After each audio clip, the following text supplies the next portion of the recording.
For me, the biggest shame that COVID-19 has had directly on boxing, in the sense of course, it just shutting it all down. If I'm to just focus on one career and frown, it would be the temporary derailment of the career of Naoya Inoue, the monster and unified bantamweight champion. He has recently just turned 27 and he still has some big goals in his career, I think along with Vasily Lomachenko, both in the top 3, at least top 4 pound for pound today. I think he genuinely wants to try and attain greatness, which is why it's a bit of a shame that bang in the middle of his prime, of course his career has to be put on hold. And I say more of a shame with Inoue because out of the top guys, he's, I think, the youngest. If you're going to include Canelo, Lomachenko and Crawford, he's the youngest. And with his power and potential, he just seems like the most exciting commodity out of that quartet. Can't do anything about this pandemic. He was supposed to be fighting John Real Casemiro in what was going to be an explosive unification on the 25th of this month. But Inoue, I have read, is keeping his training at about 60% intensity. He's got his goals.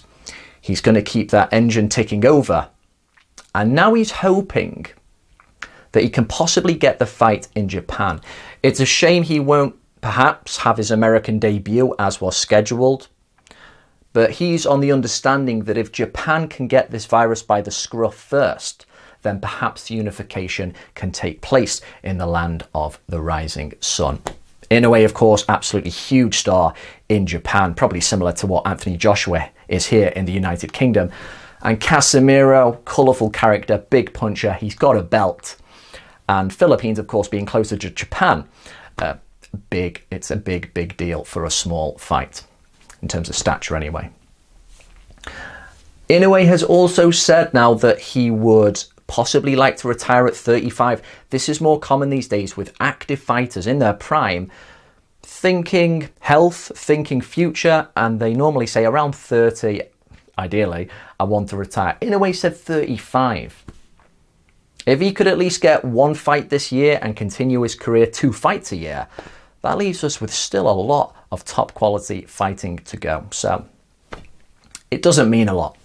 Fight until 35 at this level, absolutely anything could happen. But I really hope we can get the big fights on again later this year, particularly for Inoue, who is burning white hot at the moment. And that fight with Casemiro still will be, if it happens later this year, explosive.